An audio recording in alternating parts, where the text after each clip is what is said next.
everyone, today we're going to discuss on how to grow a monocarpic succulents and how to take care of them. By the way, my name is Mercy and welcome to my channel.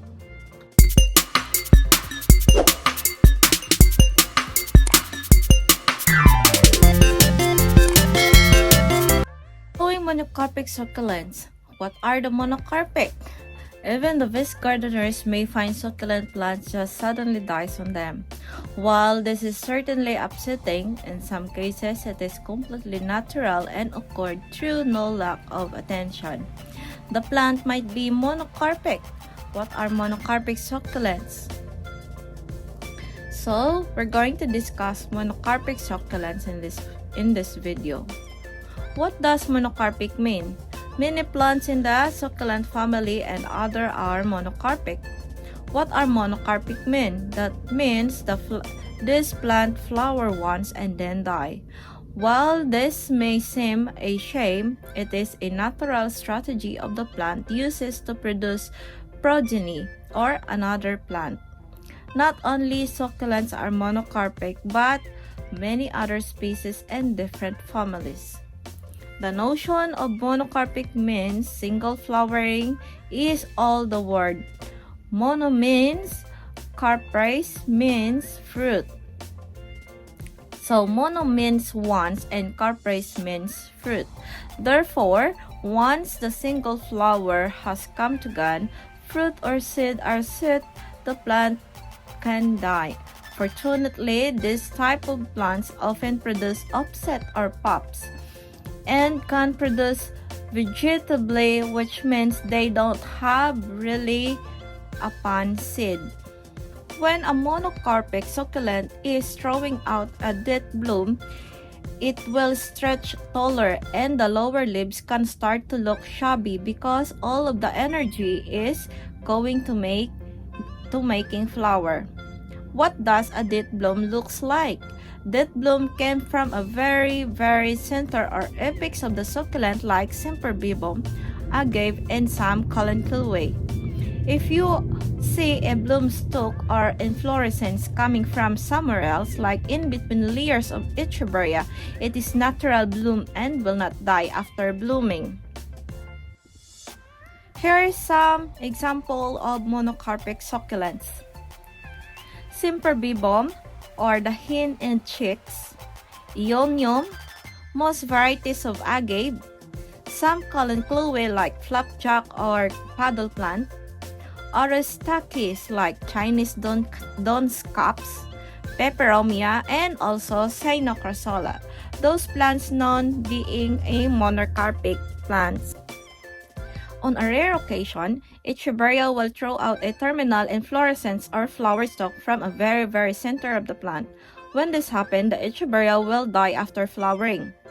In my experience, the Echeveria varieties that given me a terminal blooms are Echeveria Afterglow and Echeveria Blue Sky. Sometimes you can keep a monocarpic succulents alive by cutting off the bloom right after it is done flowering. If you cut it too soon, the plant could still try to flower because it is still getting a chemical signal to flower.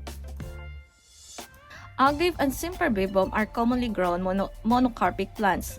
There are many more plants that follow this life cycle strategy. Occasionally, as in the case, Juswa tree, just a stem dies after flowering, but remainder is that the plant still thrive.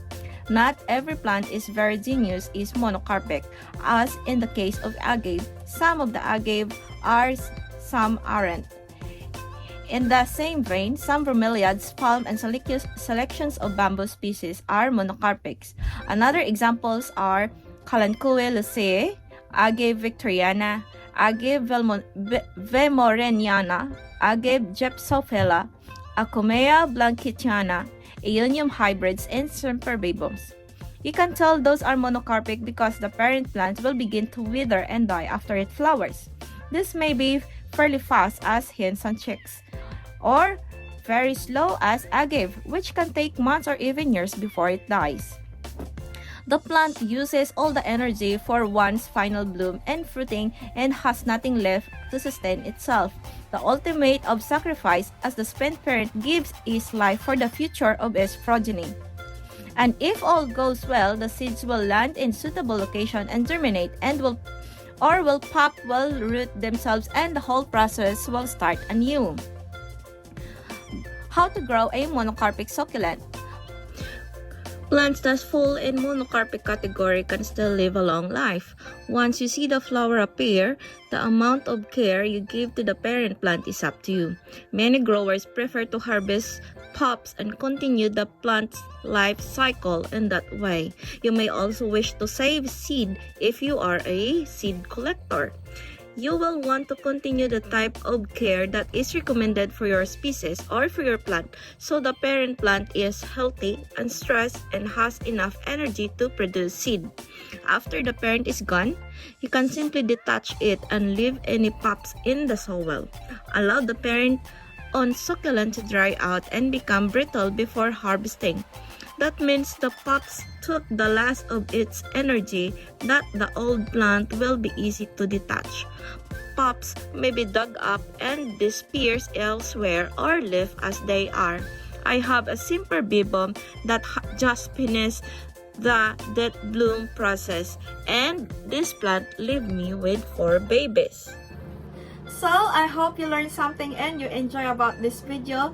So, if you did, kindly hit like and also share it with your friends. And also don't forget to subscribe and hit the notification bell for you to be updated on our next video like this. So, that's it for now mga besh. Bye-bye for now. I hope to see you next time.